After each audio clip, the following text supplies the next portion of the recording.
nossos irmãos e irmãs da Jamaica tocam e cantam divinamente, realmente, essa mesma canção. É muito lindo de ver. As vozes... que o cantar envolve todo o corpo, não é apenas o som emitido. O corpo inteiro canta junto, né? Então é lindo de ver. Isso. Contagiante. E esses caras aqui no Brasil, eles pegaram, eu acho que 2 brasileiros e botaram, que tem ginga também, né? E botaram junto em algumas músicas. Então ficou muito. Essa percussão quem faz é um cara que toca carrom. O resto eles fazem com a boca. Uau. Só a boca. Maravilha. É pra matar o negócio. Os caras são muito bons. Caio. Hã? Gratidão. Bispo, só aproveitar para dizer que o Luiz, ele não vai cantar aquela outra, não. Ele é uma outra ideia para um outro momento. Agora ele está disposto a tocar aquela da semana passada, sem problema. Então, a gente pode ter as duas canções, inclusive, vai ser muito legal. E aí, a partir da semana que vem, sim, a gente poderá ter Luciano e o Robson nos ajudando. Oi, Eliane.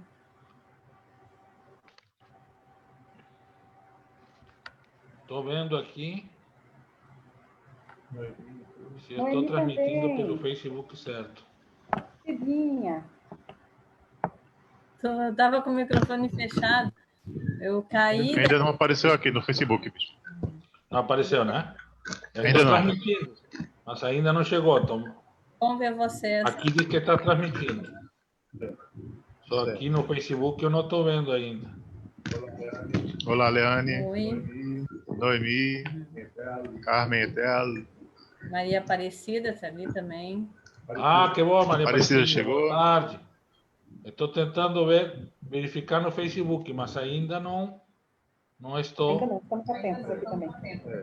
Aqui diz que já está. Aqui diz que já está sendo transmitido. Estou me enganando, hein? Não estou vendo no Facebook, não estou vendo. Estou atualizando para ver se aparece. Vamos olhar aqui também. Ah, agora sim. Estamos ao vivo, agora sim, confirmei. Estamos aparecendo no Facebook. Já vou abrir aqui para dar as boas-vindas. Ah, boas-vindas. Já estava, só que tem o delay, né? Tem o tempo que demora entre que a gente começa a transmitir e que a gente consegue pegar no celular. Antônio está aqui. Temos umas 10 pessoas já no Facebook, né? Então, vou começar a botar já vamos botar o PowerPoint aqui para nós iniciarmos, então. E eu mesmo vou tocar, que estou fazendo Sou Cristão, na minha versão, né? Que você que sabe que eu tenho sempre minha versão de todas as músicas, né? Então, sempre já peço desculpa antecipado, né?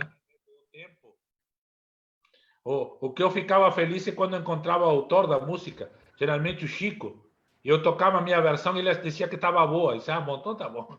Se tu diz que está boa, quando ele me dizia isso, me deixava mais tranquilo. Acho que dizia por generosidade mesmo, né?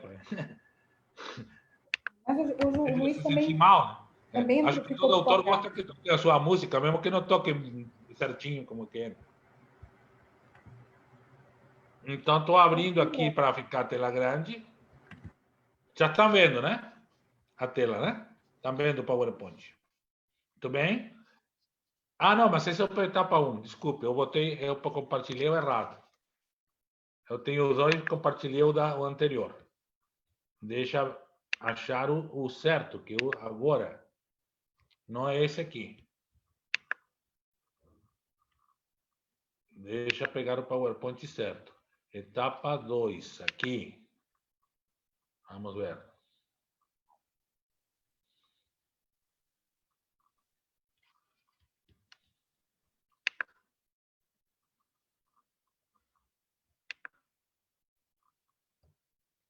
Não, mas é esse mesmo aqui, só que eu não mudei aqui, não mudei a capa dele. Então, vou mudar a capa dele.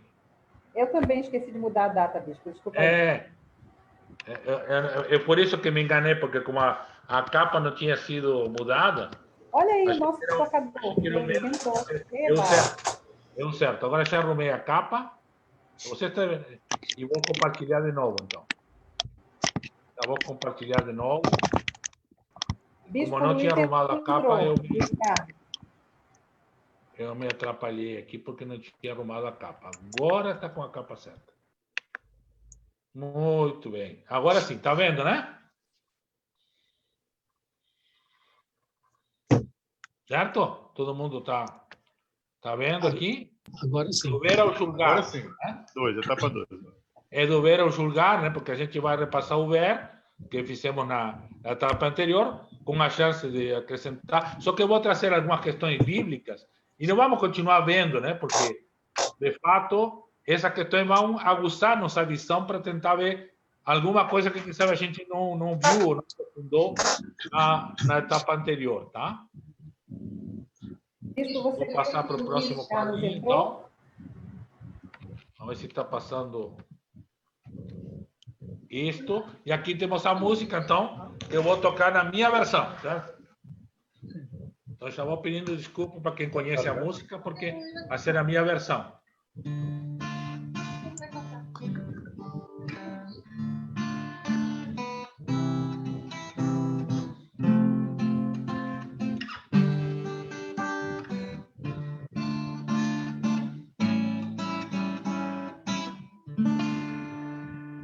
Que estou fazendo se sou cristão?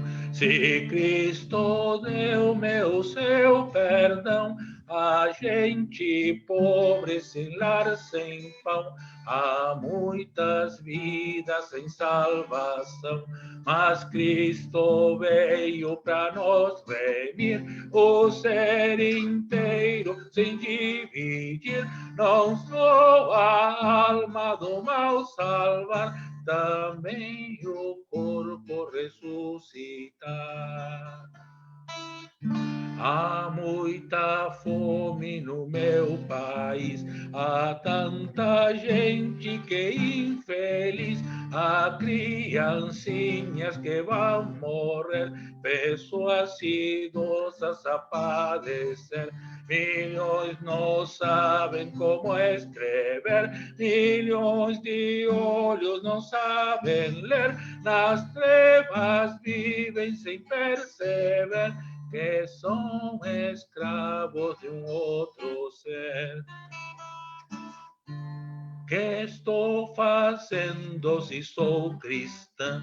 Se Cristo deu-me o seu perdão, a gente pobre sem lar, sem pão, há muitas vidas sem salvação. Aos poderosos eu vou pregar, aos homens ricos vou proclamar que a injustiça é contra Deus e a vil miséria insulta os céus. Aos poderosos eu vou pregar, aos homens ricos vou proclamar que a injustiça é contra Deus e a vil miséria insulta os céus.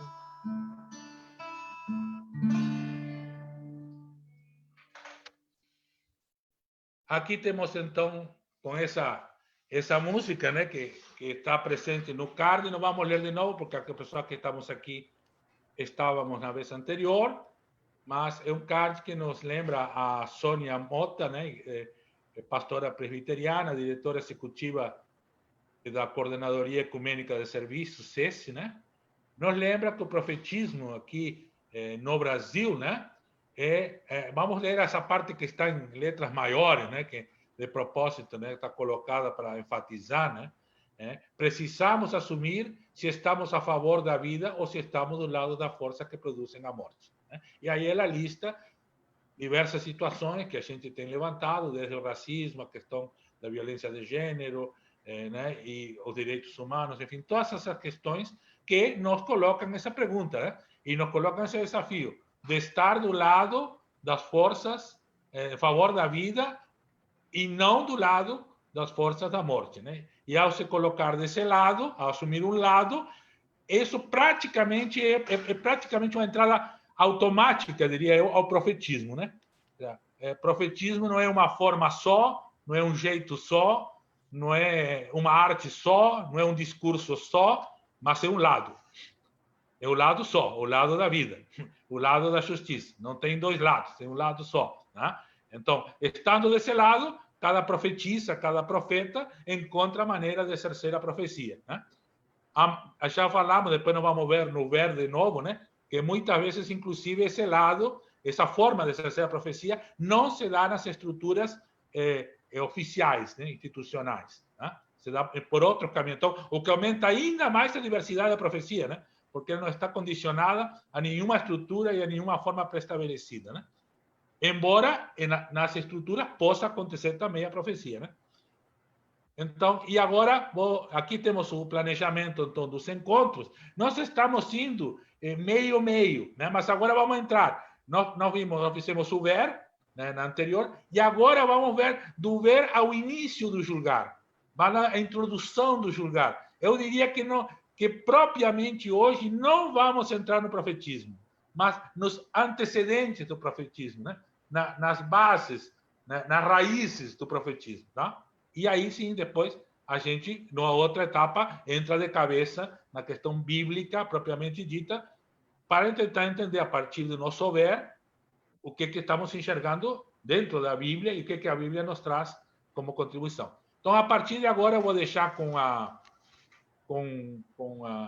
Lilian e o Antônio, principalmente com o Antônio, que foi que sistematizou para que nos guie nesta retomada, né?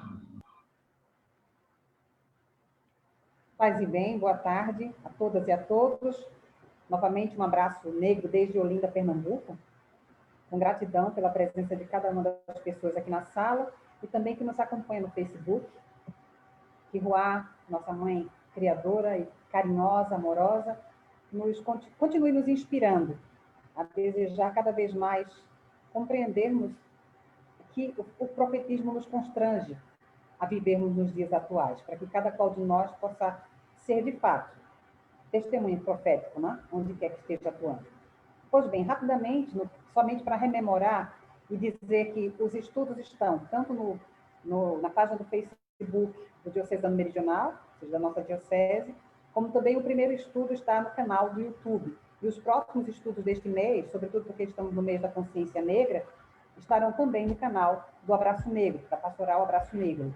Então, aqui uma síntese, num só slide, do que nós vimos como ponto de partida, desde a provocação de Sônia, que método nós utilizamos, passeamos pelo método da leitura popular da Bíblia, que, sem dúvida alguma, temos experimentado nas outras edições de estudo, sempre considerando que a vida é o ponto de partida para os estudos, não? O ver quer acentuar isto. Não começamos da Bíblia, começamos do pé firme, pisando o chão da realidade, do que nós experimentamos em nossos corpos. Por isso que aí estão as sínteses, né? Tanto do método do CEBI, Centro de Estudos Bíblicos, ou seja, vida, Bíblia, vida, a partir da realidade social, atravessamos a Bíblia para, a partir da comunidade, inspiradas pelos testemunhos de quem nos antecedeu, pensarmos como podemos atuar. E aí, o comparativo que é feito, ou um paralelo, na verdade, melhor dizendo, um paralelo que é feito pela nossa irmã do CEBI, Thea Frigério, sobre a metodologia da teologia da libertação e a teologia feminista da libertação. E aí a gente vê o ponto de encontro dessa primeira etapa, né? Primeiro passo, ver a partir da experiência, né? A partir da perspectiva feminista. E aí sempre fazendo uma menção do limite da teologia da libertação, que quando pensada foi, sem dúvida alguma, cumpriu e cumpre o papel fundamental, não foi pensada desde a perspectiva das diversidades humanas, foi pensada a partir de um viés, o viés masculino, né? Aí também lembramos que, como pessoas negras, em particular Antônio e eu aqui, e por sermos da Pastoral Abraço Negro, o nosso que fazer desde a pastoral necessariamente é inspirado pela hermenêutica bíblica feminista negra. E temos como uma das referências, e eu digo sempre, a principal referência, Maricel Mena Lopes, e destaco esses 3 pontos que nos têm inspirado, né? Ou seja, ver a experiência que experimentamos no cotidiano dessa vida, né, que nós temos, em que nossos corpos, como, de fato, carregando o sagrado que habita em nós, né, nos ajuda, contribui para que cada qual de nós possa construir sua própria subjetividade. Então, é desse lugar que nós temos como ponto de partida esses encontros. Né? Bispo, por gentileza. E aí nós novamente enegrecemos a importância de que precisamos ver a partir do cotidiano da vida, como lugar da experiência, né? Eu lembro que há alguns anos conheci, eu agora vou ficar devendo o nome de uma teóloga cubana, que na Este nos brindou com um curso sobre teologia do cotidiano. Tem tudo a ver com essa metodologia também, né? O que passa, o que atravessa, o que marca, o que nos desafia no cotidiano. E nós fizemos isso no diálogo que iniciamos semana passada, tendo como perguntas geradoras, lembrando inclusive sempre, né? Que a teologia da libertação é contemporânea da pedagogia do oprimido, né? Paulo Freire, também conterrâneo, inclusive conterrâneo nosso, aqui de Pernambuco.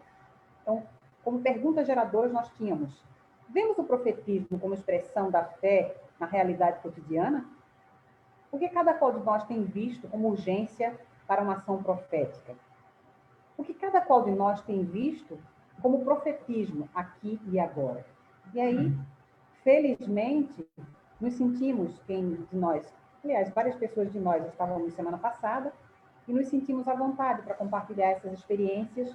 E eu convido, se porventura alguém do grupo, seja aqui da sala ou do Facebook, porventura perdeu o primeiro encontro, acesse o nosso canal, a Pastoral Abraço Negro, ou o Facebook do Diocesano Meridional. Vale muito a pena ouvir as experiências, os relatos de experiência. Mas aqui o Antônio fez um compilado, né? Ele fez uma síntese do que foi compartilhado, e ele vai aqui compartilhar conosco para nos inspirar para a continuidade de hoje. Gratidão.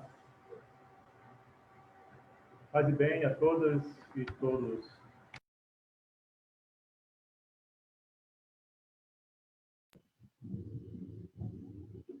Como a gente bem aprendeu no estudo daquela metodologia do PMAS, né?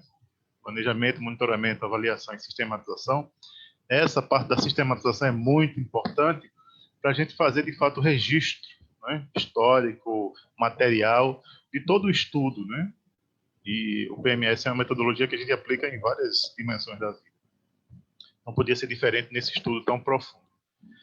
E aí, o que vimos na quarta-feira passada? Apoio da própria divindade.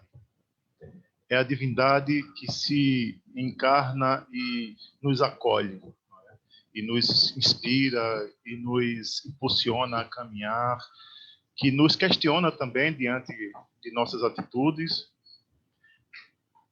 e aponta para essa experiência libertária. O profetismo é, acima de tudo, uma experiência de libertação, de denúncia, de anúncio, mas de anúncio para a libertação.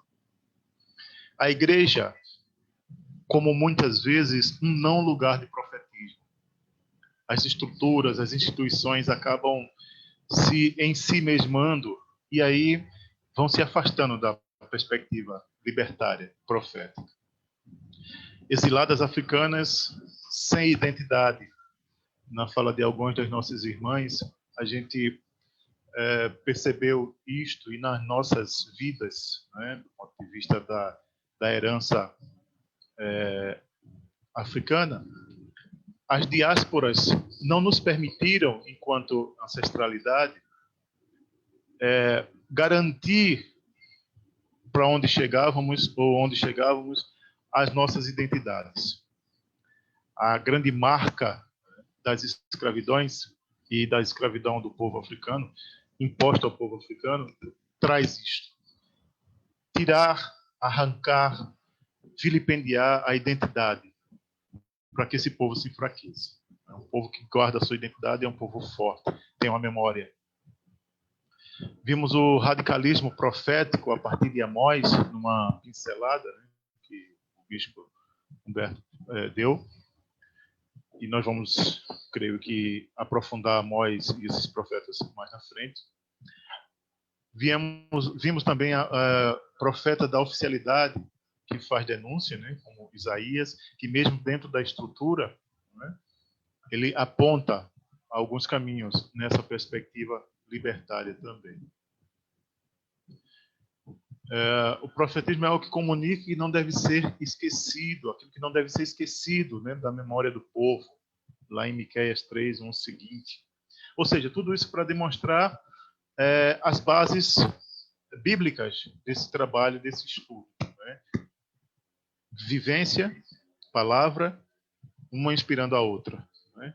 A vida que vai sendo impulsionada por aquilo que já foi vivido por outras gerações, e aquilo que foi vivido por outras gerações está registrado, vai também sendo retroalimentado, ressignificado a partir das experiências cotidianas. Podemos mudar a tela? Então, profetismo domesticado versus profetismo de fora para dentro. Igreja profética faz denúncia e anúncio, porque ela também, como vimos antes, pode tomar a atitude de um lugar não profético, mas ela pode, a partir também de um movimento interno, né, endócrino, de transformar-se, de mudar a si mesmo, né? Porque o profetismo provoca essas ventanias, né, como diria João 23, quando do Vaticano II, né? Abramos as portas para que o Espírito sopre nessas estruturas que estão envelhecidas. Sair da zona de conforto. Se não há espaço em minha comunidade de fé, buscamos em outros espaços, na militância política, na militância social, em outros movimentos, porque o profetismo é esse, ele vai nos impulsionando, né? É essa força que impulsiona, que não nos deixa de fato cair na zona de conforto. O contraprofetismo tem encontrado muita força, e aí a gente vê a partir da nossa realidade, né? E da realidade do mundo como um todo, o mundo parece que deu uma guinada, né? Na perspectiva do encrudecimento e da violação e das violências, né? Contra quem se coloca nesse caminho do profetismo.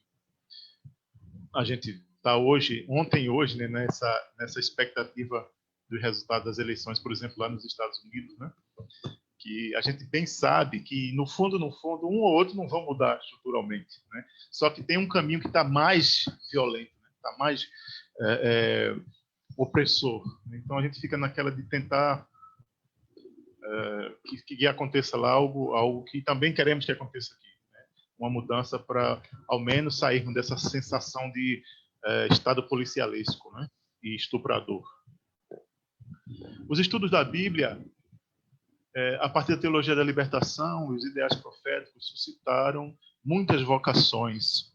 A gente testemunha, né, nas nossas caminhadas, cada um de nós que estamos aqui, que fomos influenciadas e vimos muitas e muitos, né, aderirem às vocações, aos chamados proféticos, aos chamados sacerdotais, a vários chamados a partir do estudo da Bíblia com esse viés, né, da teologia da libertação, e aí depois da teologia feminista, né, da libertação, depois da teologia feminista negra e outras teologias como um todo.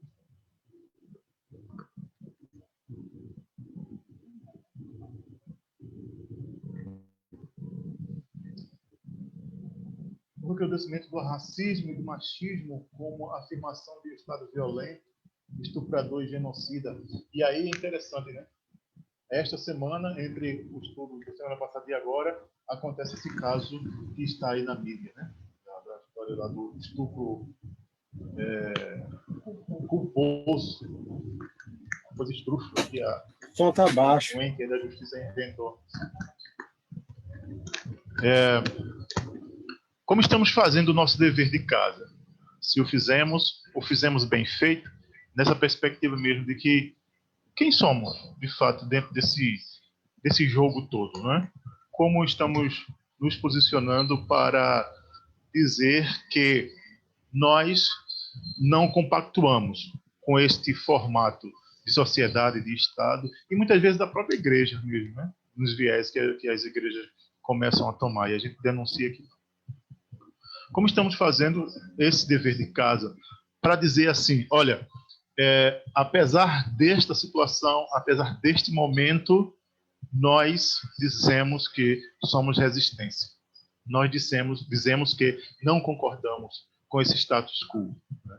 A profecia veio como herança ancestral. E aí nós temos a obrigação de, uma vez colocado o pé neste caminho, segurar esta bandeira, apontar para essa dimensão de que esta luta vem de longe e as vitórias também vêm de longe, né? E vão continuar, né? Nós somos continuadores e continuadoras dessa trajetória, porque descobrir na fé a semelhança do Cristo com a nossa vida, com a nossa condição de pessoa, mulher negra periférica, homem negro periférico, mulher branca periférica, homem branco periférico, homem branco do centro, mas que, além de qualquer privilégio ou além de qualquer dificuldade, nós nos colocamos ombreados, de lado a lado, na luta por uma sociedade que a gente acha, e a gente tem certeza de que é possível que seja diferente do que está.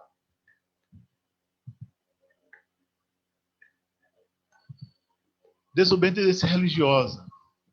A mulher não lia a Bíblia na década de 60 na IEAB. Um relato, nossa, maravilhoso de Maria.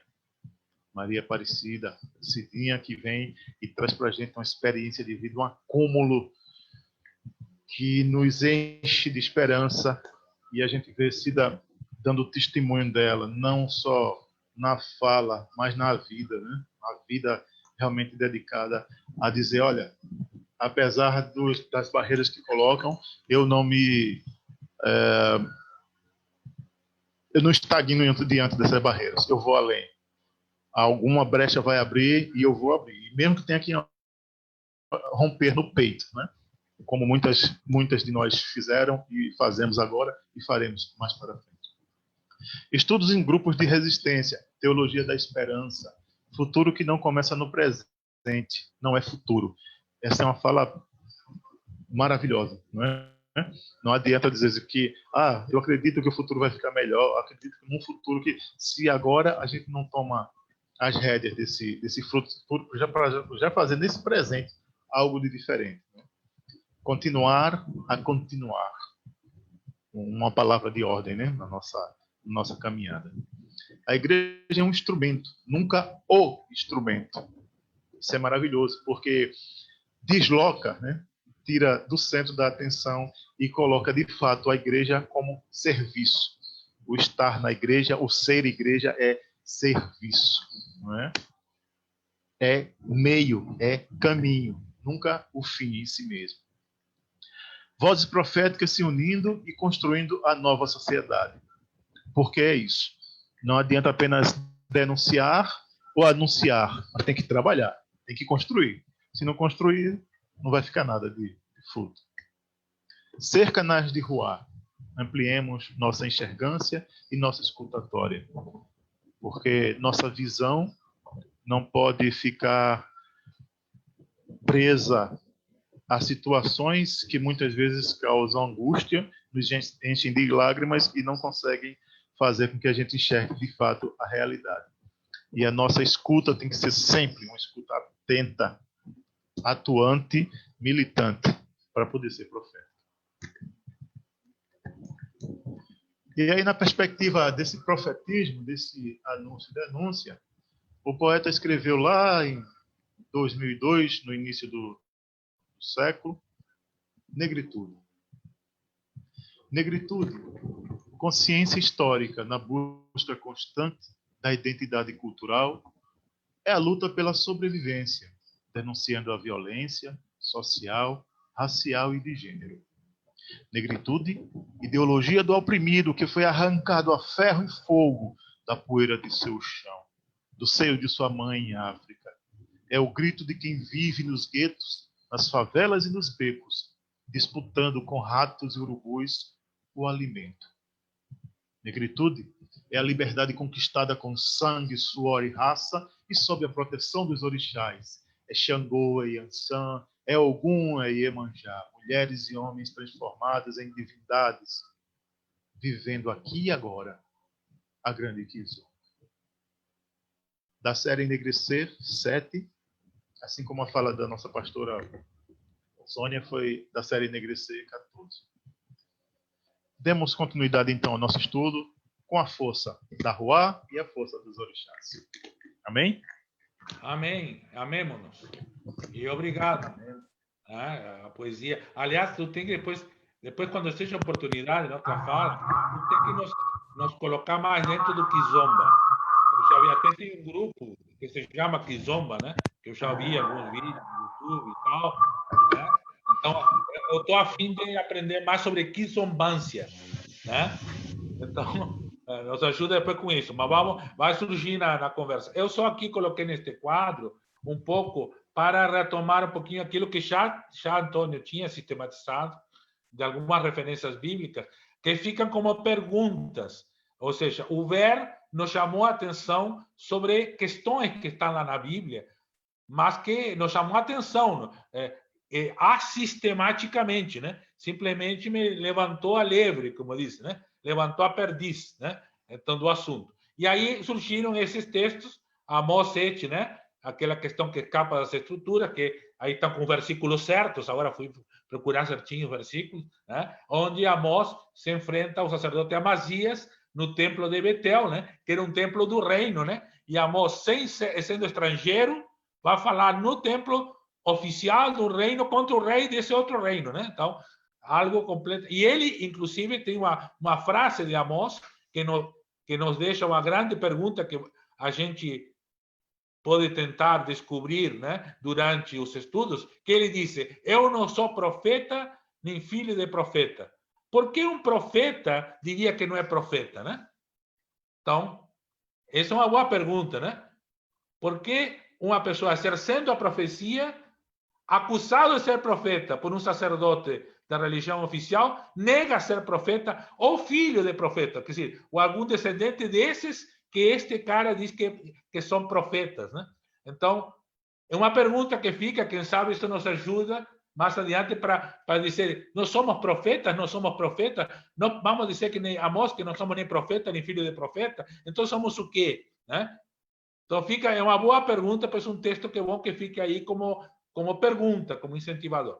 Outro texto que aí Antônio não resgatou, mas que eu acho muito importante também como pergunta motivadora, é a questão da chuva, né? A figura de segundo Isaías, do final de segundo Isaías, né? Sobre a palavra como a água que cai no chão, né? E aí nós vimos lá na metodologia da teologia da libertação e da hermenêutica bíblica feminista negra a questão do chão, né? É importante do chão onde se pisa, da terra onde se planta, onde se colhe, onde se vive, onde se nasce e onde se morre, né? Então, por isso o chão é importante, né? Então, aí isso está lá em Isaías 55, que justamente a profecia não cai direto do céu, mas ela tem um processo, né, dentro da terra, né? Então, isso é uma questão que fica aí importante para a gente ir tentando descobrir durante a caminhada, tá? E aí, no final, a questão do profetismo deve lidar com a incompreensão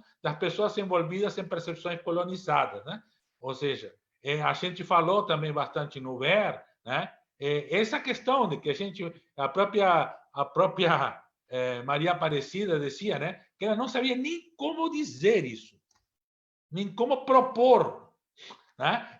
Ela suspeitava, até sentia vontade, mas como ia propor uma coisa dessas? Não havia espaço, a linguagem é diferente. Não é só a incompreensão, porque são linguagens distintas. E este é um problema muito sério e muito profundo que temos que lidar com a profecia, porque a profecia gera uma nova linguagem. Por exemplo, agora nós estamos falando de Ruá, estamos falando de maneira inclusiva, né? Aprendendo a falar de maneira inclusiva, né? Porque temos que criar também uma nova linguagem, a gente aprende, né? A fazer isso, tenta aprender, vai aprendendo, né? E vai gerando uma nova linguagem. Há pessoas que vão se incorporando a essa linguagem e pessoas que não entendem essa linguagem. Ou que, até por não entender, se sentem ameaçadas por essa linguagem, né? Então, e a profecia é uma questão de narrativa e de linguagem. Então, também não vamos... Isso é importante deixar essa pergunta para tentar ir descobrindo que linguagem é a linguagem profética de hoje, por exemplo, tá? E aí tem Isaías 6, 9 a 13, que é o final da vocação de Isaías, onde diz que ele vai falar para que ninguém entenda, para que os ouvidos fiquem fechados, para que não se converta, né? Aquela coisa que também é que nem a pergunta de Amós, como que ele diz que não é profeta? Né? E aqui, como que ele vai profetizar para que ninguém entenda, para que ninguém se converta? São perguntas que a gente não entende. Quem sabe, na caminhada, a gente chega lá de novo nessas perguntas e vem alguma resposta ou algum caminho, né? Por isso aí, né? E Jeremias, que chega a maldizer o dia de ter nascido, né? O dia que nasceu da própria mãe, né? Eu não botei essa parte, que vem logo depois desse versículo, né? Porque essa parte em si não diz nada se tu não lê o que diz antes, né? Ele maldiz o dia que nasceu porque ele não era compreendido, porque ele disse, mas para que porcaria eu fui ganhar essa profecia que ninguém entende e ainda torna todo mundo meu inimigo? Ou seja, todo o meio, o contexto de Jeremias, ou uma boa parte do seu contexto, né? Não é todo, mas a boa parte, ou a parte mais poderosa, quem sabe, do seu contexto, se torna seu inimigo, né? E isso o faz sentir muito mal, né?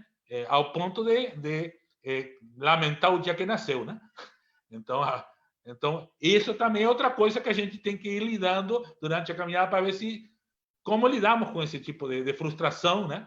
Profunda, né? Depois vai ter Elias, vamos passar por Elias, que também tem um momento de frustração profunda, né? Por causa do exercício da profecia.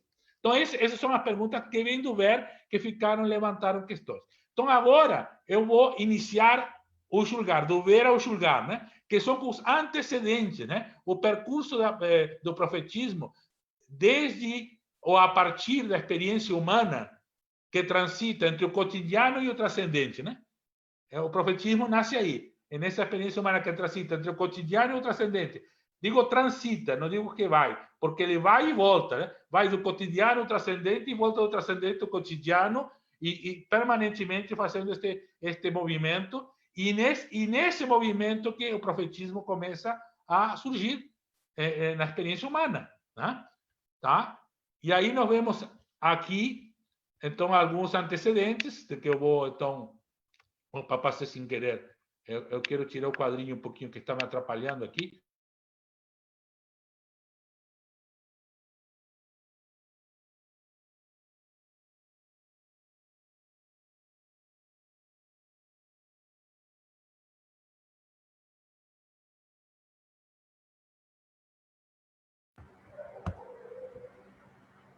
E agora sim. Isso. É coisa de idoso lidando com o computador, né? Mas a gente está melhorando, está melhorando. Então, o profetismo não é uma dádiva dada só a Israel, mas é um dom da profecia da própria humanidade desde seu primórdio. Então, o primeiro erro é achar que a profecia pertence à Bíblia ou ao cristianismo. Não, é um patrimônio da humanidade. Vamos ver qual é a contribuição que possivelmente a Bíblia tenha dado, e seguramente deu, mas não é propriedade da Bíblia ou de um Deus, né, determinado, uma denominação de Deus, né? A humanidade sempre se sentiu ligada a forças transcendentais, perenes e abrangentes, né? O transcendental é o perene, o que está sempre, né? E o abrangente, o que não tem limite, não tem fronteira, né? O que não pode ser, como dizia Jesus, né? O Espírito sabe de onde vem e para onde vai, né? Então, não tem limite, né? Que envolviam toda a vida e com as quais devia se relacionar harmonicamente. Então, o ser humano tem essa percepção da transcendentalidade e sabe que para viver no cotidiano, para ter o pão de cada dia, para sobreviver diante das ameaças, precisa se relacionar harmonicamente com essas forças transcendentais, né? Para que elas, então, harmonizem o cotidiano, né? Esta é uma questão da humanidade, tá? Mas como? Então, foram se desenvolvendo, então, rituais de comunicação, todos os grupos humanos, desde o mais antigo, lá vamos ver a pintura rupestre, né? Nas rochas, lá, né? São rituais de comunicação, né? Sempre coletivos, não tem ninguém sozinho fazendo isso, são grupos humanos, né? Sempre coletivos, mas dentro dos quais algumas pessoas assumiam, incorporavam, quer dizer, traziam para dentro do seu corpo, né, as forças divinas. Então, nesses rituais coletivos, algumas pessoas assumiam certos papéis de comunicação, né? Iam assumindo, né? Nem sempre tinha que ser a mesma pessoa sempre, às vezes sim, às vezes não, né? Então, não vamos ver isso, mas acontecia, né? Então, incorporavam a força divina. Esta é uma das origens do profetismo, chamado também profetismo estático, porque se dá em êxtase ou transe, né? A pessoa, então, entra nesse ritual e dentro desse ritual, a pessoa, aqui deve estar todo mundo imaginando, se não recordando, né? As celebrações de matriz africana, né? Onde se vive isso até o dia de hoje, né? Então, o profetismo estático, né? Então, a êxtase ou transe, que também chama, é uma maneira de chamar, tá? Havendo alguns exemplos desta prática nos textos bíblicos. Então, se vamos ver aí, no primeiro livro de Samuel, no capítulo 10, versículo 9 a 13, eu não coloquei o texto aqui para não ficar muito grande, mas eu vou ler, porque é importante pelo menos um dos exemplos, né? O no 22 é um exemplo que tem 400 profetas. No 22 fala... Então, que o número na Bíblia a gente sempre tem que pegar com pinça, né? Que geralmente são exagerados. Mas um grupo grande. Aqui em 1 Samuel 10, 9 a 13, tá? Diz assim: sucedeu, pois, que virando ele para despedir-se de Samuel, Deus lhe mudou o coração e todos esses sinais se deram naquele mesmo dia. Chegando eles a Gibeá, então chegaram a um lugar que se chamava Gibeá, eis que um grupo de profetas, veja, coletivo, um grupo de profetas, tá? Lhe saiu ao encontro. E o Espírito de Deus se apossou de Saul. Quer dizer, ele incorporou o Espírito de Deus, tá? Se apossou. E ele profetizou no meio deles. Tá? Depois sigue o texto, mas essa parte é importante para mostrar como isto está na Bíblia. E não diz que é pecado, nem nada de mal, nem nada. Aconteceu, né? Simplesmente acontecia. A pessoa, por determinadas circunstâncias da vida, depois a psicologia também pode explicar alguma coisa, tal, é aquela que vai incorporar nesse momento esse espírito e profetizar. O que Saul disse, ninguém sabe, mas não interessava. Ele interessava que ele incorporou, né? Que ele se juntou ao grupo no processo profético, né? Tá? Então, é uma origem que está na Bíblia e está na vida da história da humanidade. Estas pessoas que se destacavam pelo dom da comunicação com as forças divinas também tinham a capacidade de ajudar outras pessoas a resolver questões pontuais, como achar um animal perdido. Então, aí, também, um pouco antes, né, no mesmo texto de Samuel, Samuel estava procurando 2 jumentas, né, do pai que tinha se perdido, né? Então, a história, a narrativa é a busca das 2 jumentas, né? Que eles buscam, o que diz que Saul era filho de fazendeiro, né? Então, Saul não tinha a menor ideia nem como achar a jumenta, nem o que fazer. Só que tinha um servo com ele, quer dizer, alguma pessoa, né, subjugada, né, pelo poder do pai de Saul, né, que era dono das jumentas e de outros animais, que esse sabia, porque esse era do povo, né?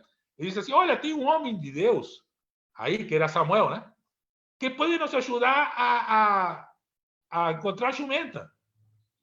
Mas aí Saul sabia alguma coisa, sabe? Mas a gente tem que levar alguma coisa para esse homem de Deus. Não pode chegar assim de mão vazia, abanando. Tem que... Aí eu não tenho nada, disse Saul. Não, eu tenho aqui uma moedinha de prata aqui que pode servir. Então vamos lá. Aí foram entregar a moedinha de prata e Samuel disse onde estavam as jumentas. Também não diz que é pecado, né? E Samuel, profeta, juiz, né, etc., né, um cara que é sacerdote, que acumula um monte de título, né, achou a jumenta do pai de Saul. E era uma função de profeta. Não acha jumenta, vou consultar um profeta, uma profetisa, que nos ajude a encontrar a jumenta, né? Então, era uma função. Outra era curar, né? Que aí temos a famosa narrativa do sírio Naamã, né, com Eliseu, né? O sírio Naamã está lá na Síria, morrendo de lepra, e, de novo, uma pessoa popular, que era uma escrava que ele tinha pego numa campanha que ele fez na Palestina. Pegou uma menina de escrava, e essa menina trabalhava, estava escravizada lá, na casa de Naamã. E quando vê a esposa de Naamã chorar, né, porque o marido está morrendo de lepra, ele disse assim: tem um homem de Deus lá, perto do Jordão, lá, que pode curar. Né? E aí Naamã também pegou um monte de presente, porque tem que levar presente para o homem de Deus. Né? Um monte de presentes e vai para lá, né, para se curar. Então, era uma função profética. Naamã não questiona se um profeta pode fazer isso. Né? Os profetas faziam isso. Né? Então, também é outra função que temos desde lá, os primórdios, né, da profecia. Tá? Veja que muito disso vai ter a ver com Jesus, depois, por isso que chama Jesus de profeta, muitas vezes, né? Ao surgir o Estado monárquico, aí entra o Estado monárquico, né? E com ele a escrita, né? A escrita. Aí, quando se escreve, tem que dar nome, né? A questão de escrever é que tu tem que dar nome para a coisa, tem que conceituar, né, as coisas. Então, aparecem denominações, né, como Mahu ou Mahum, né, na Babilônia ou na Síria, que significa pessoas com estado de consciência alterados pelo contato com a divindade, aquele profetismo estático. Então, os que faziam esse tipo de profetismo estático, lá na Mesopotâmia, chamado de Mahu ou Mahum, também tem a versão feminina, né? Pode ser, né? A Mahum ou Mahum, né? Também o Apilu, que corresponde nos textos de Mari, que são textos do Egito, né? Aquele que responde, né? Apilu seria, então, é o profeta que tipo oráculo grego, né? Que tu ia fazer pergunta para que ele te desse a resposta, né? A resposta consultada com o mundo do transcendente. Que, veja de novo, né? A resposta do problema do cotidiano consultada no mundo do transcendente para saber o que fazer no cotidiano, né? Então, este é o caminho do oráculo, depois que se chama oráculo, que a gente conhece bastante essa denominação, né? E também aí aparece a palavra Nabu, que vai dar origem a Nabi, que é a palavra hebraica, né? Que é mais semelhante e parece ser aquele que enxerga antes, que prevê, aquele da prever, né? Diferente depois da palavra profeta, que fala antes. Mas para falar antes, tu precisa ver antes, né? Porque vai falar o que se tu não viu nada, né? Então há uma ideia, tu precisa prever, aí prevê e então fala, né? Então fala o que previu, né? O que a divindade te deu, né? Como previsão, né? Como visão anterior, né? Então, e aí também tem outro como Ragimu, que é quem proclama, que vai ter mais a ver com a palavra profeta, né? Depois do grego, né? Aquele que proclama, aquele que fala antes, que fala primeiro, também podia ser. Tá? Então, estas mais ou menos são as bases, mostrando, então, que era um fenômeno que existia em toda a humanidade, né? E que também, e que esse fenômeno está presente na Bíblia, não? Ou seja, o fato de depois ter surgido algum tipo de profetismo mais específico não anulou esta experiência, né? Convivia com ela, né? Especialmente com as formas mais populares desta experiência, né? Com a forma que não tinha a ver com o Estado, né? Mas que tinha a ver com a vida do povo, com o cotidiano das pessoas. Essas formas continuaram existindo. Lembra que a mulher samaritana disse a Jesus que reconheceu o profeta, não disse a Jesus, disse ao samaritano, né? Quando ela foi dar testemunho, que reconheceu que Jesus era um profeta porque disse tudo o que ela tinha feito, né? Não porque falou de que tem que adorar em espírito, em verdade, não, porque disse tudo o que ela tinha feito. Então, se disse tudo o que ela tinha feito, é alguém que tem essa conexão, né? Do cotidiano com o transcendente e do transcendente com o cotidiano, né? Tá? Então, vamos em frente. Aí vamos para o Egito, para ver um pouquinho mais. E o Egito, então, é o ponto de partida do profetismo bíblico como ponto de partida de tudo na Bíblia, né? Isso já vimos nos outros encontros, né? Não dá para falar de nada na Bíblia sem ir para o Egito. Por isso, se engana muito a pessoa, né, que quer ler o primeiro relato da criação como o início da Bíblia. Está no começo, mas não é o início, né? O início está no livro de Êxodo, né? Depois, graças a esse início, que se pode falar da criação depois, né? O segundo relato até é um pouquinho melhor, porque quando fala do Éden, fala do Nilo. Então, de certa maneira, o segundo relato da criação leva para o Egito também. Mas o primeiro fica meio no ar, e aí, por isso, as pessoas que querem esquecer do Egito adoram o primeiro relato da criação, né? Porque aí esquecem do Nilo, né? Não tem, parece que é feito em um mundo etéreo, né? Que isso aconteceu em alguma parte, em algum não lugar, né?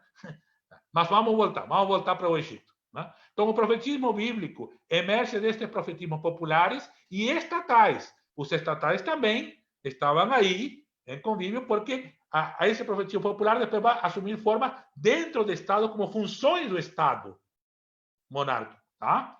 Mantendo características de alguns e se afastando progressivamente de outros. Progressivamente, não é de uma hora para outra, tá? Também um processo histórico onde o próprio profetismo israelita, que vamos ver por quê, vai percebendo que, como disse Amós, né, não dá para ser profeta nem filho de profeta, né? Né? Tem que ser outra coisa, né? Porque o que essa gente fala de profeta não é o que a gente é outra coisa. Né? Então, progressivamente, vai se afastando até um Amós dizer isso, né? Chutar o balde e dizer, não, eu não sou profeta nem filho de profeta. Vai falar para outro lugar. Né? Comigo não fala nesses termos. Né? A resposta está nos mitos fundantes, e aí nós vamos para os mitos fundantes do profetismo bíblico. Mito, gente, só para deixar claro, não significa, como nos ensinaram colonialistamente, que é mentira. Mito não é mentira, mito é linguagem. Mito é linguagem. Né? Então, porque por isso que nossa civilização colonialista, né, não consegue entender os povos indígenas, nem os povos africanos, mas vamos falar dos povos indígenas que estavam antes e que são mitos desta própria terra, né, deste próprio lugar, né, que nos ensinam barbaridades sobre este lugar, coisas fantásticas, que se tivéssemos aprendido uma 10ª parte, não teríamos destruído tudo que destruímos. Né? Mas não entendemos, porque era outra linguagem. Né? Então, e a Bíblia é um livro de mitos, é um livro mítico. Né? Por isso também que o fundamentalista que dizer que a Terra é plana, então está lendo tudo errado, né? Porque não tem nada a ver com discutir se a Terra é plana, ou é redonda, ou é quadrada, a Bíblia. Não tem nada a ver com isso. É outra linguagem. Tá? Então, os mitos fundantes do profetismo estão em Moisés. Eu vejo assim, pelo menos que eu vejo principalmente. Alguém pode apontar até outras pessoas. Moisés, Arão, Miriam e Débora. Só que ninguém desses está... Moisés e Arão são uma dupla. Aí eu citei os dois. Né? Mas Miriam está junto com as mulheres, né? Que aí não são nomeadas quais são as outras mulheres, mas um grupo de mulheres que ela lidera, e Débora está com Jael, né? Que também vai ser citado. Tá? Todos pré-estatais. Interessante que esses mitos são antes do Estado, o que permite depois também o distanciamento com o profetismo estatal, dizendo, não, nosso profetismo não nasceu com a monarquia, ele nasceu no meio do povo, nas lutas do povo. Né? Então, agora, se vem o profeta do rei nos querendo nos ensinar como ser profeta, não. A gente já sabe como ser profeta. Né? Então, a gente não precisa profeta da corte para nos ensinar como ser profeta. Né? Isso que Amós, de certa maneira, estava querendo dizer a Amazias. Né? Então, em Êxodo 7:1, é a única vez que aparece a palavra profeta no livro do Êxodo. Não citei Deuteronômio, sabe por que não cito Deuteronômio, onde fala também no capítulo 17 sobre Moisés como profeta? Porque o livro é escrito na monarquia, muito depois. Né? Este também é escrito na monarquia, mas é uma tradição mais próxima do original, digamos assim.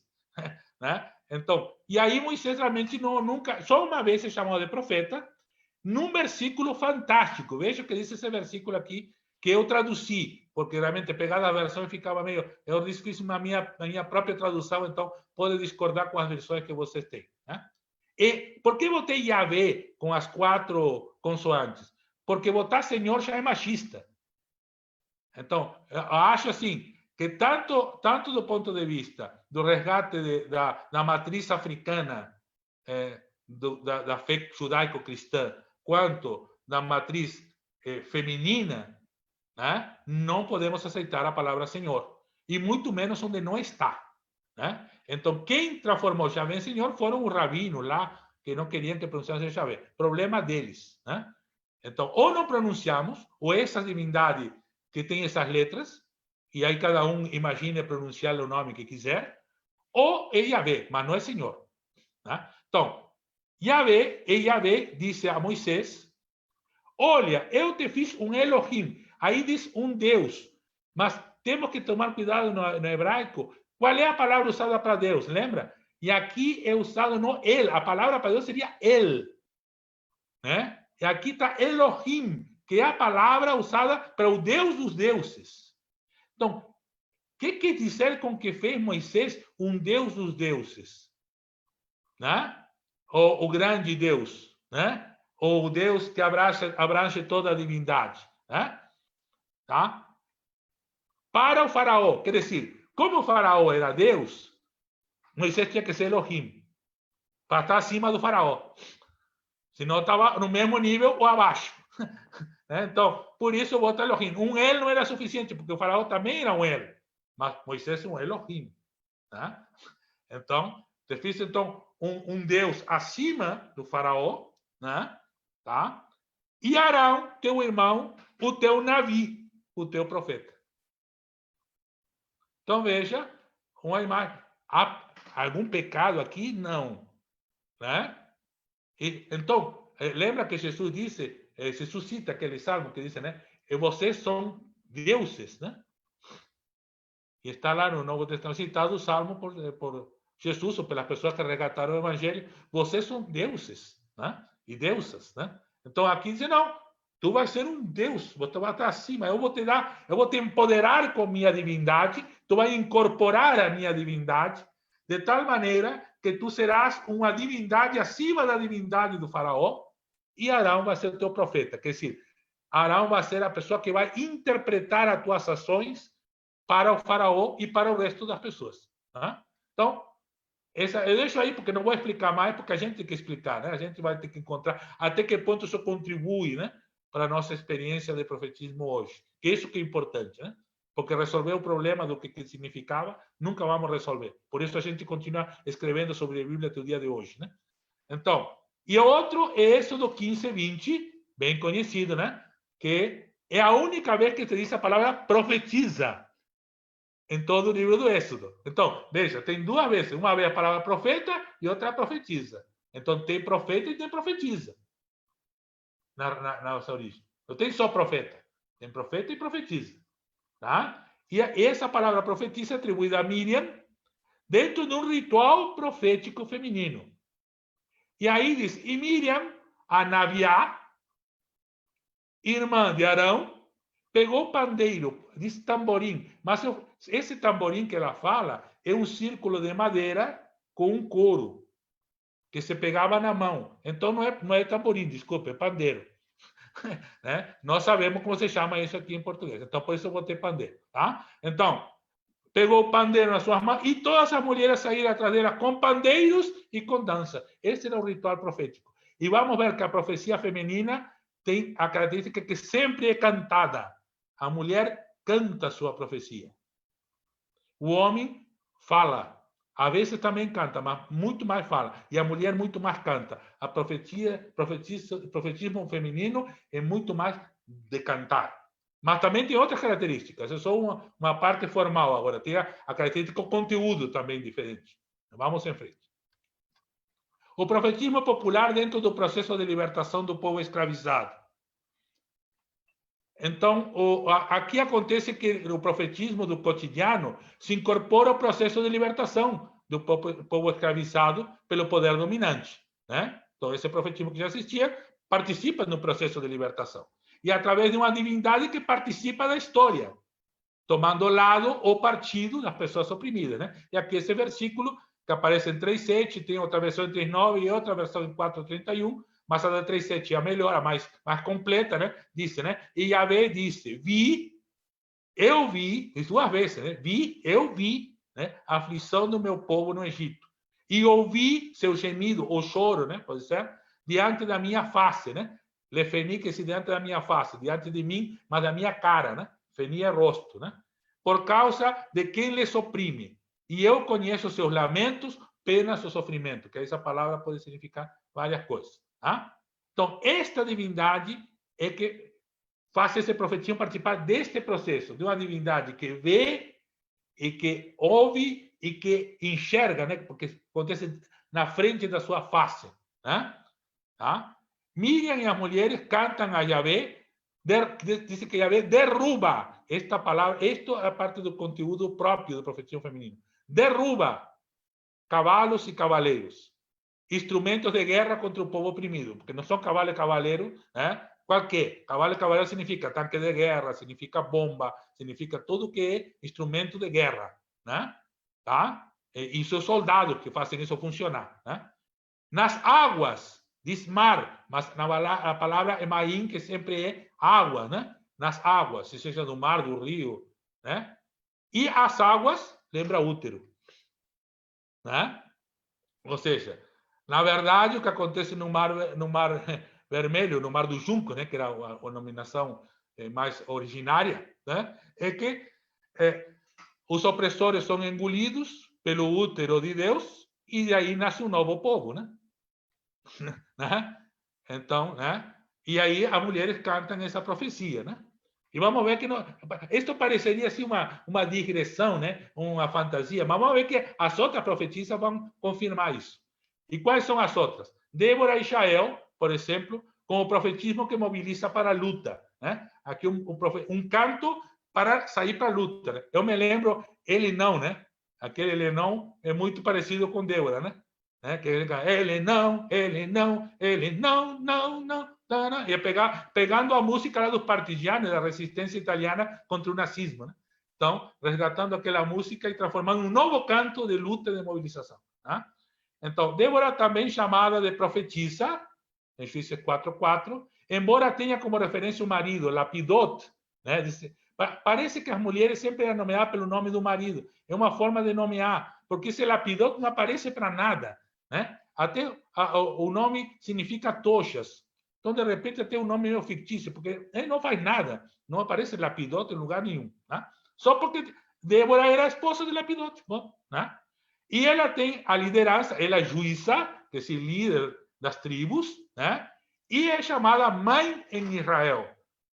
Então, os juízes não são chamados de pais, mas ela é chamada de mãe. Né? Então, porque a questão uterina, de novo, né? A que gera, através do seu canto, né? Um novo Israel, um novo povo, né? Um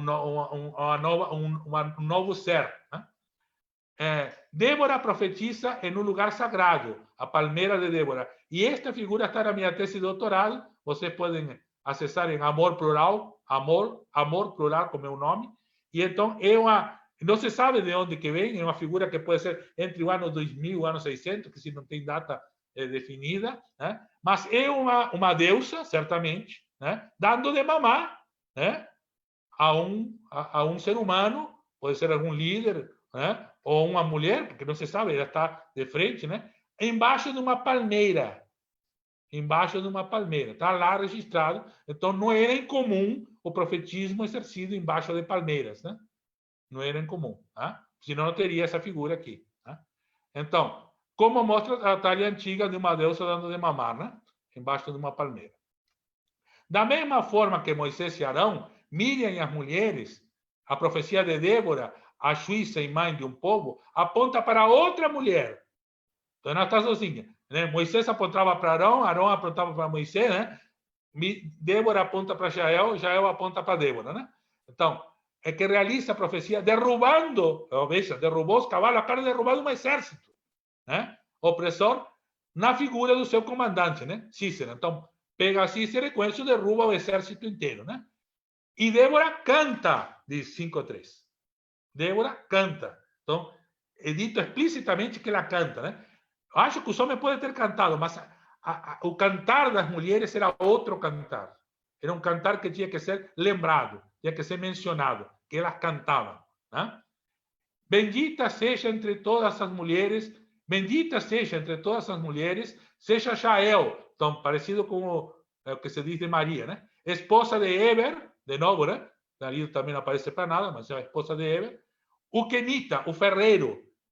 Então, de certa maneira, diz que Jael era ferreira, e de fato, para fazer o que fez, precisava ter um braço direito ou esquerdo, mas no caso dela é o direito, né? Bem forte, né? Então, bendita seja entre as mulheres nas tendas, né? Aquelas seminômades, né? Antes do Estado, as mulheres que andam pelas tendas, né? Então, e ela também derruba o opressor, né? A mão direita, por isso eu sei que a mão direita, que era o braço direito, que era o braço forte da Jael, né? Pegou o martelo dos trabalhadores. Olha, não é qualquer martelo, né? Dos trabalhadores, das pessoas trabalhadoras, né? Golpeou Cícera, rachou-lhe a cabeça, furou e atravessou-lhe as têmporas, aqui, ó, de aqui para cá, né? Aos pés dela, ele se encurvou, né? Ao pé dela, caiu encurvado, caiu e ficou estirado.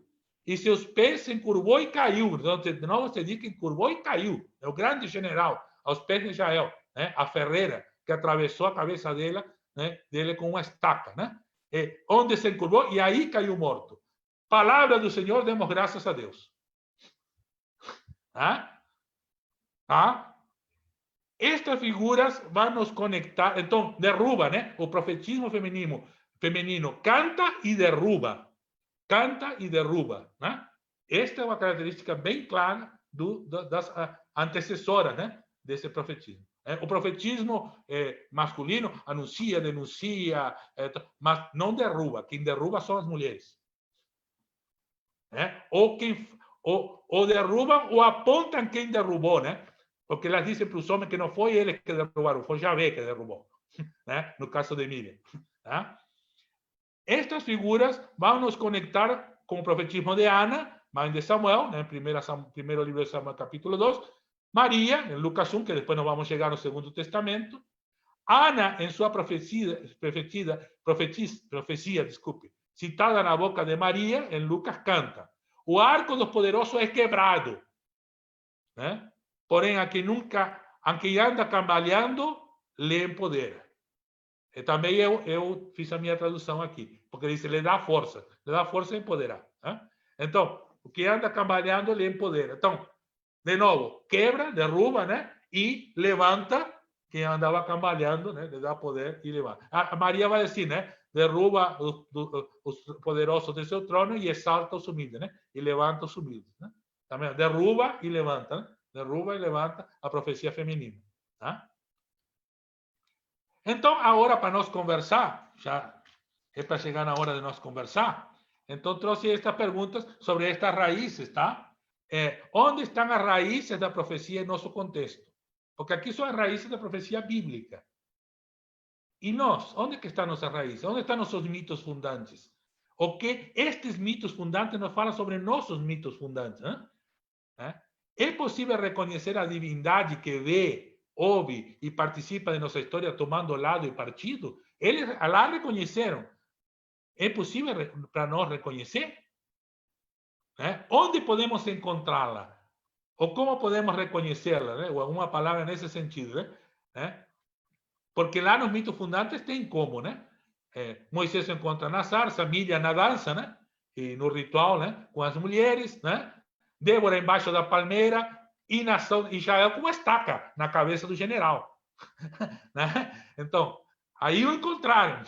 E nós, onde encontramos? Né? Então, é por aí a conversa.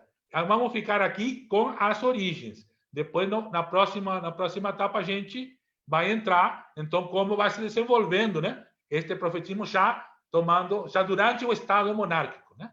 Tá? Então, eu vou interromper o compartilhamento e vamos para o conversamento, né?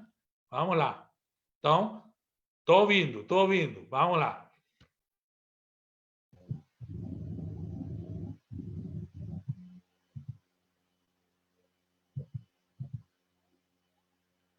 Antônio, não sei por que não estou te ouvindo. Eu sei que tu está com o microfone aberto, mas não estou te ouvindo. Fica melhor agora? Agora sim, agora estamos te ouvindo. Eu quero fazer uma referência às pessoas que estão no Facebook contribuindo conosco. Temos Rafael Vedói, Magda Guimarães, que é lá de Santo Antônio da Patrulha, Dalva também, lá de Santo Antônio da Patrulha. Temos Sara dos Reis, Freiberg, temos Luiz Höhler, nosso amigo lá de São Leopoldo. Magda está dizendo aqui para a gente, assistindo e refletindo aqui no Sul, quanta sabedoria, bela história.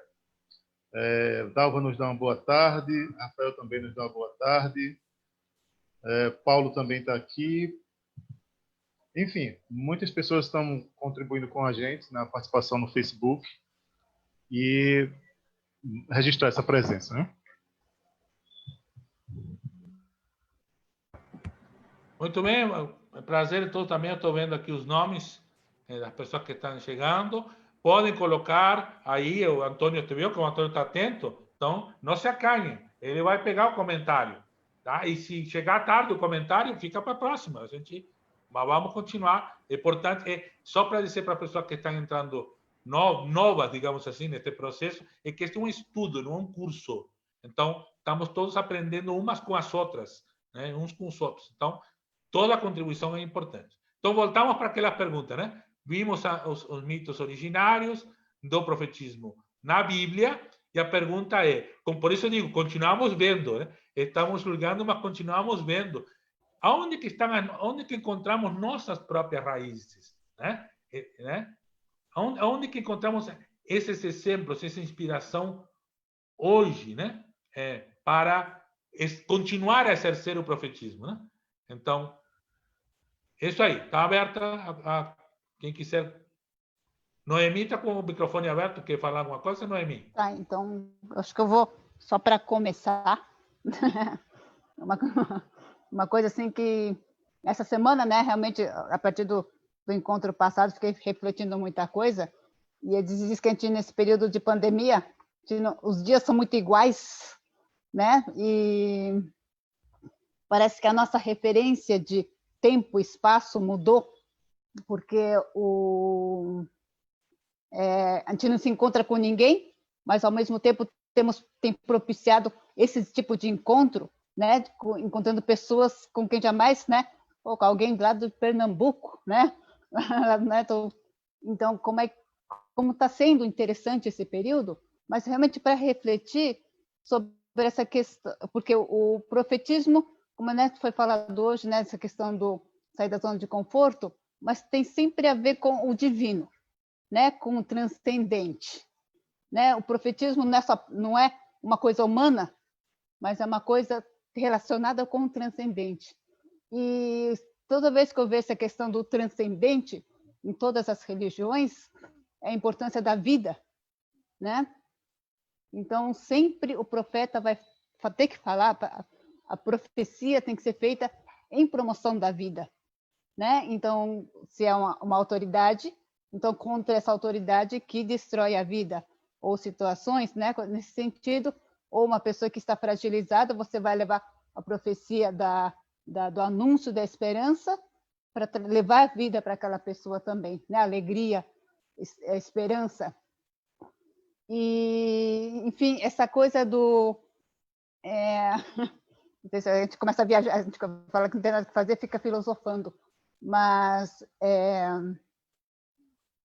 que até tinha anotado uma coisa aqui. Então, sempre, né, nesse período, muita gente fala, não dá para fazer isso. Não, agora a gente viu que se é para promoção da vida e se é em comum acordo, dá, né? Quando a gente falou que não dá para fazer, né, não podemos deixar domingo sem culto, sem missa não existe. É para proteger as pessoas, é em comum acordo, então vamos fazer isso, né? Não dá para, imagina, adiar a Olimpíada, impossível. Não, é para proteger a vida, deu, né? Assim, esse é um extremo econômico, né? E um extremo na questão da fé, né? A gente viu que dá. Então, essa força da vida, de proteger a vida, acho que é essa força que mobiliza a profecia, né? Então, vendo, né, várias coisas. Então, cada uma do seu jeito. As mulheres do jeito das mulheres, né? Os homens, cada cultura do seu jeito. Mas essa profecia, né? Hoje eu estava também ouvindo, é sempre em promoção da vida, né? Então, é uma coisa que eu achei muito bonito, né? Acho que eu nunca tinha refletido tanto sobre profecia nessa semana, mas nessa questão muito que a profecia sempre está ligada com esse divino, né? Então, isso eu achei muito legal. Tá, é isso. Então, só para reforçar, obrigado, Noemi. Então, temos que ter um cuidado. Cotidiano, transcendente. Transcendente e cotidiano. O cotidiano, porque vida é uma palavra... Vida fala duas coisas. Vida é tudo. Vida é o transcendente e o cotidiano. Tudo é vida, né? Por isso falamos de vida eterna. Na verdade, quando Jesus diz que vai trazer vida e vida em abundância, se refere não a uma vida, mas a toda a vida. A vida sem fim. Porque o transcendente é sempre abrangente e perene, né? Ou seja, não tem limite nem de tempo nem de espaço, né? Então, isso agora, mas está em função do cotidiano. Por quê? Porque não chegamos ao transcendente pelo cotidiano. e não voltamos do transcendente para o cotidiano. Então, há um perigo alienante na religião, que alienar-se, que tira a pessoa da realidade, que é achar que o transcendente existe, que o ser humano pode acessar o transcendente por si só. Não pode. Não, nunca acessa o transcendente por si só. Sempre acessamos o transcendente a partir do cotidiano. Por isso que temos sacramentos, ritos, né? O que é isso? Porque senão iam ficar só em silêncio.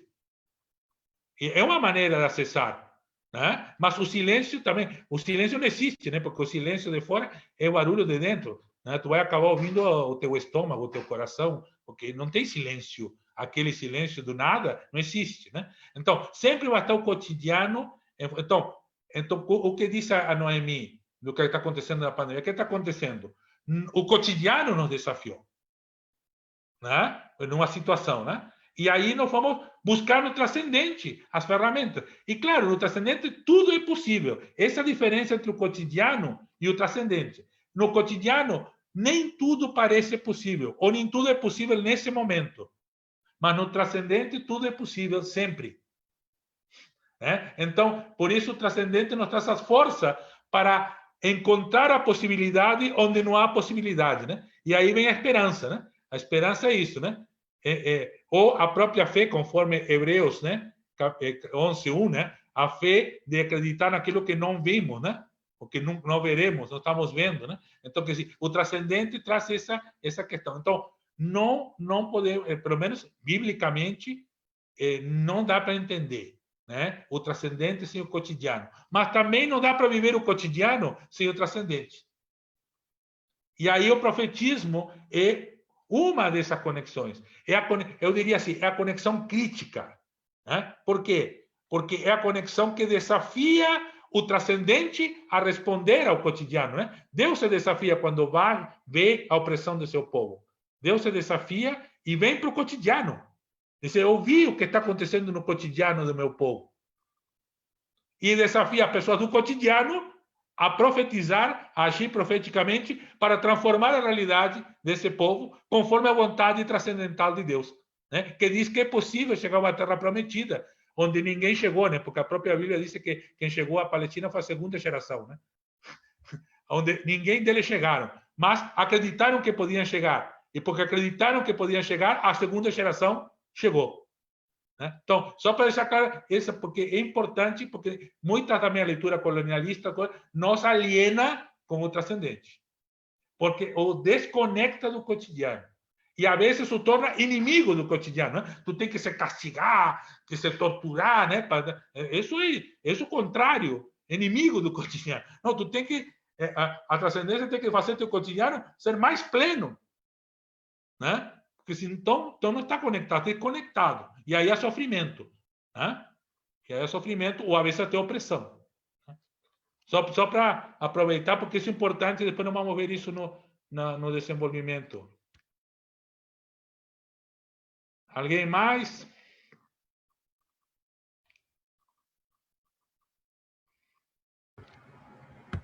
Lilian. Eu estou com muito desejo de ouvir mais pessoas também, e ver também. Seria muito bom se quem puder. Mais perto do microfone. Nós estamos te ouvindo. Acho que estamos te ouvindo pelo microfone do Antônio. Deixa eu olhar. Agora dá para ouvir? Um pouquinho. Não, estou te ouvindo de longe. Eu acho que quem está captando tua voz é outro microfone, não é esse. Quem sabe troca de lugar, é isso aí. Pega o do Antônio, é isso aí. Agora melhorou? Agora melhorou, volta. Isso. Eu estava apenas dizendo que eu vou ficar bem contente, e não é para que eu fique contente, é na perspectiva mesmo de que quanto mais pessoas falarem, mais riqueza de experiências nos trarão para somarmos então. Então, é só para provocar quem desejar também contribuir. Se quem pudesse mostrar, será interessante também.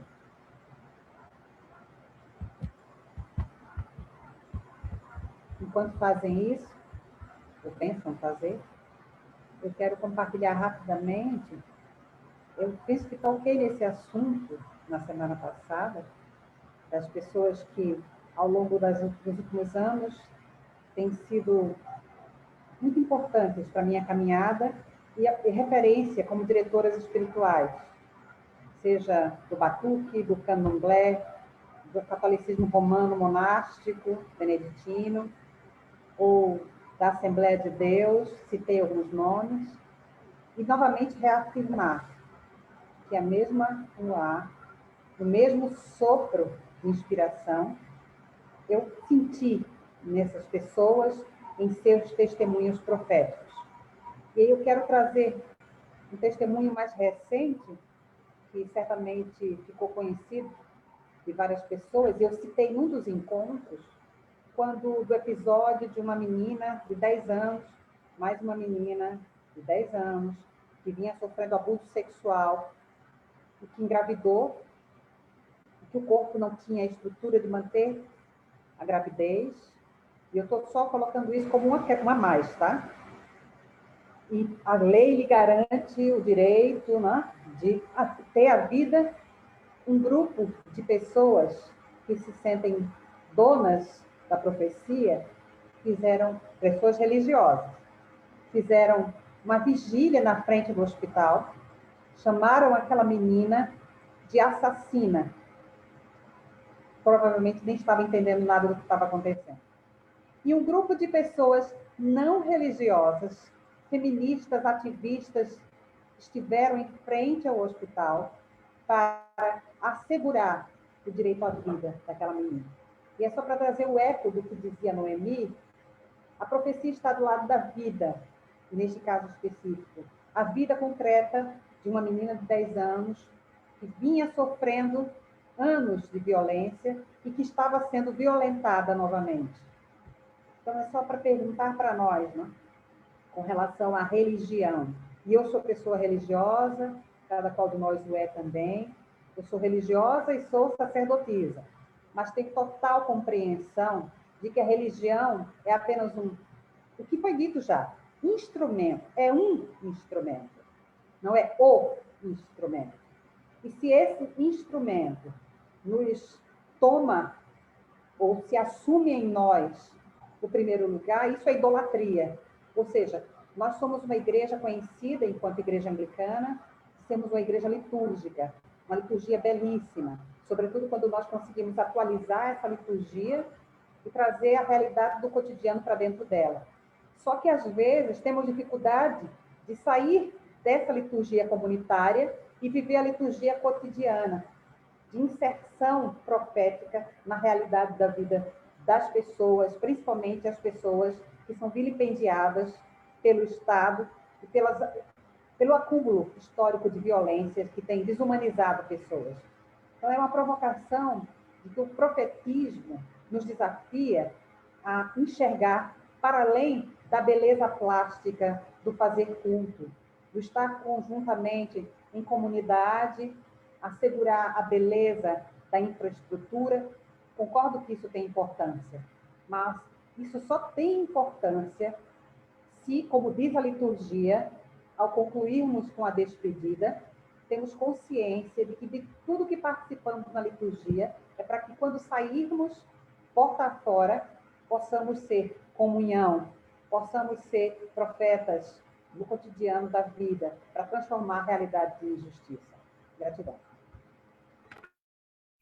Gerlane, é Gerlane que está aí, Gerlane Barros, apareceu, tu quer falar? Apareceu a imagem e, de repente, quer falar, quer nos ajudar com alguma reflexão? Gerlane Barros sou eu. Prazer em te conhecer, porque não te conhecia ainda. Prazer é todo meu, viu, pastor?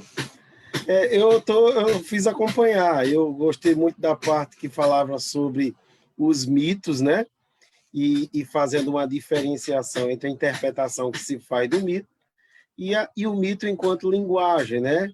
Enquanto compreensão da realidade, né? Então, mais especificamente, uma pergunta eu não elaborei, eu não consigo, não refleti ainda o suficiente para apresentar uma resposta ou uma questão. Mas é importante que tu destaque isso, né? Porque justamente esse é um problema, é um dos problemas que temos que assumir. E, aliás, é a raiz do fundamentalismo, justamente, o renegar o mito, né? Isso. Em vez de assumir o mito. Não o mito esse que ele fala, né? Que não é um mito nenhum. Não. Um mito verdadeiro, quer dizer, a linguagem popular da percepção da realidade transcendente e cotidiana, porque as duas realidades, no mito se encontram as duas realidades. É um tipo de linguagem que permite falar simultaneamente das duas. Não é que fale primeiro de uma e depois da outra, né? É como em Jesus, né? Aonde que termina o humano e começa o divino? Aonde que termina o divino? Não dá, né? Porque Jesus é as duas coisas em si. Né? Então, o próprio Jesus é uma figura mítica, né? Por isso, né? Porque nele, cotidiano e transcendente são uma única linguagem, uma única expressão, né? Então, sim, fala, Gerlando. E tende até a haver uma redução, né? Uma coisa meio preconceituosa com relação ao mito enquanto linguagem, interpretação, né? Há uma falsa percepção de que é uma forma de compreensão precária, né? Muito deficiente ainda nos seus elementos perceptivos da realidade. Quer dizer, eu sempre olhei isso com meio desconfiado, né? Porque pressupõe de quem julga saberia dar uma resposta melhor do que o próprio mito para as coisas. Aí eu sempre fiquei com o pé atrás com as pessoas que eram tão assim arrogantes ou achavam que conseguiriam dar uma resposta melhor, né? Sempre me impressionou a questão dos mitos gregos, os mitos africanos, a maneira como se dava uma boa resposta para coisas profundamente complexas, né? Então, nesse sentido... Tem uma história que conta, uns indígenas me contaram, indígenas já que já convivia com uma não indígena, com o Juruá, como eles chamam, né? Com não indígena, muito tempo. Ele disse que uma vez um jovem indígena foi aprender sobre meteorologia e chegou lá na aldeia, na Tecoá, como dizem em Guarani, né? E disse para o Caraí, né? Que é o pajé, né? Disse, agora sei por que chove. Né? E aí ele explicou todo o processo de evaporação e tal. Sabia por que chovia, né? Então o Caraí disse, muito bem. Tá, então é o seguinte, então faça o seguinte, vai lá fora e faz chover. Se tu sabe, então vai lá fora e faz chover. Não dá, eu consigo. Né? Então, assim, porque porque nós vivemos em um tempo polarizado entre a negação da ciência como um processo humano, interessante, importante, a tecnologia, tudo o que temos é graças a isso, né? Temos avançado em muitos aspectos, né? Entre a negação disso e um mito completamente desencarnado da realidade, né? Ou uma linguagem científica que se apega ao científico, negando completamente a linguagem do mito. Né? E deixando de aprender da sabedoria ancestral e transcendental que está no mito. Né? Porque tem aquela outra história, né? Tu sabe como cresce uma árvore. Isso a ciência te diz. Mas tu não sabe por que a árvore tem que continuar aí.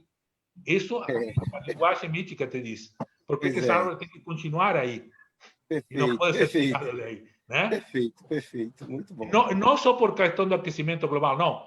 Porque ele é um ser espiritual que dá uma harmonia em um meio e promove a vida nesse meio. Então, ele não pode ser tirado daí. É como matar a história daquela comunidade, daquele povo. Tirar aquela árvore. Há árvores que podem ser tiradas, mas essa não. Né? Então, por aí, está na hora, eu acho que já que fomos e voltamos, né? E estamos voltando surpreendentemente, né? A coisas absurdas, né? Que não imaginávamos. Está na hora de encontrar o equilíbrio, a harmonia, mas a harmonia profética, que é a harmonia crítica. Não é uma harmonia, isso nós vamos ver depois no decorrer da nossa caminhada, não é uma harmonia de ajeitar as coisas. É uma harmonia de transformar as coisas para que elas reencontrem ou encontrem novas harmonias, porque na verdade a gente nunca volta para trás, né? A gente não reencontra, a gente encontra de novo uma harmonia da qual se lembra, né? Tem aquele livro bem antigo, foi o primeiro livro que eu li em português, de Carlos Mesters, Paraíso Terrestre, Saudade ou Esperança, né? E ele justamente coloca nesse livro que o paraíso terrestre não era uma saudade do que tinha acontecido no passado, era uma esperança do que gostaríamos que acontecesse no futuro, né? Então, acho que o profetismo traz isso, justamente, encara criticamente a realidade, vamos ver por quê, por causa da teologia do Êxodo, né? Encara criticamente o cotidiano, dizendo em que tem que ser transformado para encontrarmos a harmonia que foi perdida, né? Então, essa que é a ideia. Mas não a mesma harmonia, uma nova harmonia da qual temos a memória ancestral de uma vez ter tido, né? É por aí. Alguém mais? Já estamos chegando ao fim, mas temos tempo para mais uma ou duas intervenções? Bispo, Sim. irmãos e irmãs, eu só queria fazer uma pequena apresentação do nosso irmão aí, Robson Barros. Ele tá ali na Câmara de Gerlane Barros, que é a esposa dele. Robson é um dos nossos irmãos aqui da Missão da Liberdade, aqui em Jaboatão dos Guararapes. E também ele e o irmão Luciano estamos nos aventurando nesta seara profética de compor novas canções para o nosso inário, para o nosso cancioneiro, né? Muito nessa perspectiva mesmo, né? De chamar Deus de Ruá, de trazer as raízes africanas, né? Resgatar as raízes africanas da nossa tradição religiosa, né? Da nossa ancestralidade, e muitos a partir dos ritmos aqui do Nordeste. Então, Robson é profeta na base. Eu suspeitava que o Gerlane não era, mas Gerlane pode ser nome. Se ele diz que é Gerlane, né? Tá bom? Tá. Agora tu confirmou que o Gerlane, na verdade, é Robson. Então, prazer, Robson, agora que te conheço. Né? Prazer então, aí, bicho. Prazer a todos. Nós estamos aqui até este grupo que está se formando, lá, que se formou já, né? Que está trabalhando, digamos assim, em cima do profetismo cantado, né? Tocado, dançado, enfim. Né? Muito bom. Vamos convidar, a ideia já era para este encontro, né? Convidar para tocar alguma música, né? Eu vou convidar ainda para a celebração de domingo, depois nós vamos conversar sobre isso depois do estudo bíblico. Né? Mas já para tocar, em vez de que estou fazendo Sou Cristão, começar a ouvir essas músicas já como de um profetismo, né? Que está acontecendo, né? Que está acontecendo no nosso tempo, no nosso presente, né? Atual, digamos assim, contemporâneo. Nós combinamos de semana que vem tocar, né? Uma música, não foi isso? Então já está anunciado aí para todo mundo que está aqui, né? Tanto no Facebook quanto aqui no Zoom, que no próximo, já está, aí não dá para falhar, porque agora já falamos para todo mundo, tá? No próxima quarta-feira, a parte da espiritualidade não vai ser de novo que estou fazendo Sou Cristão, mas vai ser uma nova, uma expressão, né, desse profetismo a partir deste grupo que vai se apresentar e vai cantar uma ou duas para nós a gente se envolver com isso. Então, já agradecemos e vamos participar, até porque tudo isso, depois, quem sabe, você vai transformar, né, o resultado desse estudo também em música, né? Pois então... Com certeza, tudo é fonte de inspiração. Exato. Né? Estamos aqui no profetismo feminino, né? Como Débora e Miriam. Isso. Exato. Violas, essa é outra questão, né? Até muito bom que tu colocou isso para nós encerrarmos agora. Não sei se depois alguém quer falar, por favor, fale alguma, diga oi, alguma coisa assim para a gente saber. Mas tem 3 pessoas cuidando aqui, né? Eu não quero que ninguém se acanhe de falar, porque é importante a gente contribuir. Mas aproveitando isso que disse o Antônio, o feminino e o masculino, né? A gente coloca porque na Bíblia está nesses termos, mas não é restrito. Quer dizer, as mulheres trazem isto, mas os homens podem assumir. Ou os homens, ou de qualquer gênero que seja, né? Homem cis, trans, mulher cis, trans, né? Com qualquer que seja, pode assumir, né? São raiz, são mitos, não são determinantes. São contribuições que vieram a partir desta matriz, né? Por isso chamamos, eu gosto muito da palavra matriz, né?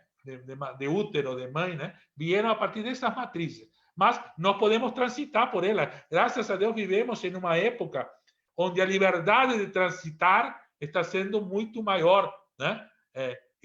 Porque estamos lutando por ela, né? E queremos que seja maior ainda, né? Do que está sendo, né? Que possamos transitar livremente pelo nosso ser e pelo ser da humanidade e pelo ser da casa comum, né? Mas transitar em harmonia, né? Não destruir, né? Destruir e transitar, né? É quebrar tudo, né? Temos que derrubar isto para poder transitar sem essas barreiras, né? Por toda a casa comum, por nosso ser, por nossa humanidade, né? E este é o profetismo. Este era o objetivo final da divindade através do profetismo, né? Quebrar as barreiras para o livre trânsito, né? Não é assim que começa no Êxodo, né? O que faz Deus? Diz que vai quebrar a barreira da escravidão rumo à Terra Prometida. Que dizer, não é só uma libertação, há uma libertação e um percurso anunciado para um destino anunciado, né? Então, por isso é denúncia e anúncio, né? Se denuncia a situação, mas se anuncia um percurso, né? Não se anuncia também apenas a questão de um sonho, não, mas de um caminho, né? E só para encerrar, lembra que nós falamos no encontro anterior que as SEBs, as comunidades eclesiais de base, nos ensinavam que a fé não é para estar só no coração, tem que estar no pé, né? Então é isso que diz a SEBs. Então, o percurso é uma fé no pé, né? Ou seja, tu acredita com o coração, mas se tu não mexer o pé, não acontece nada, né? A fé no coração tem que mexer com o teu pé, né? Com os pés e com os pés de outros e outras, né? Para que caminhando juntos vamos em busca de um percurso que, como disse, aquelas pessoas nunca acharam. O próprio Moisés morre na véspera, né? Em Deuteronômio 34, um texto bem posterior, mas que faz Moisés morrer na véspera, para deixar claro que ele não chega. Para deixar claro que ele não chega. Então, cuidado também com essa ansiedade de nós querermos ser profetisas ou profetas para algo que se realize agora.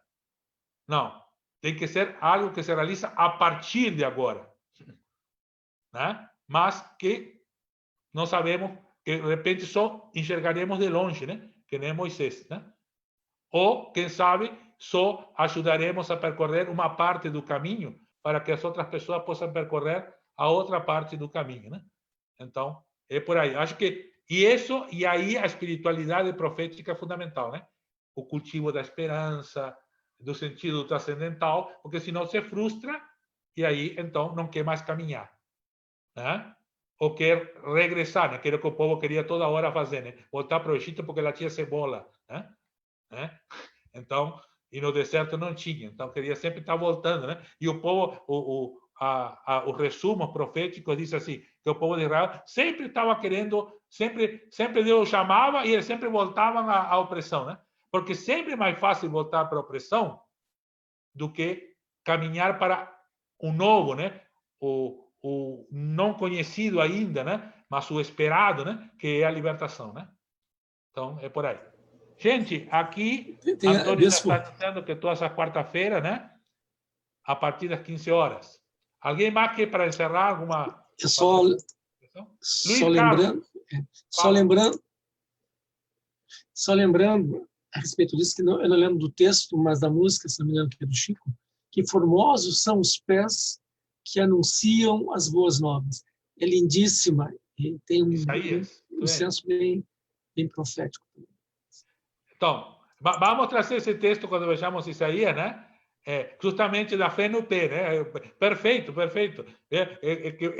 Eu não juntei agora contigo, juntei uma coisa. Realmente, ele está falando que a fé, que a beleza não está no coração, está no pé, né? Muito bem, nos pés do mensageiro. Muito bem. Obrigado, Luiz Carlos. Vai ficar como mais uma questão junto com a de Amós, mais uma questão para descobrir que pés são esses, né? E por que são formosos os pés, né? Quando essa questão era aberta. quando eu vi essa música pela primeira vez, eu tive uma dificuldade, né? A gente tem como experiência de anúncio falar, né? Então, de repente, aparece esse canto, formosos são os pés que anunciam as boas novas. Então, e agora para mim clareou, né? Clareou, né? Pensando. Né? Então, essa música vai ter muito mais sentido agora quando voltar a cantá-la.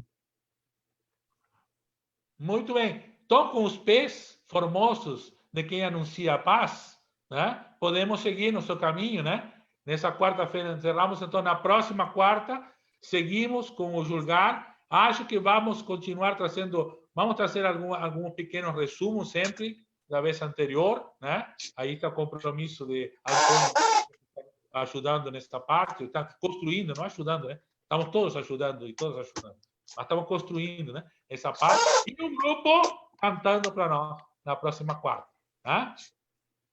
Então, até a próxima quarta, que os pés do mensageiro mexam com nossos pés e nos encontremos, né, no sonho que se realiza passo a passo, né?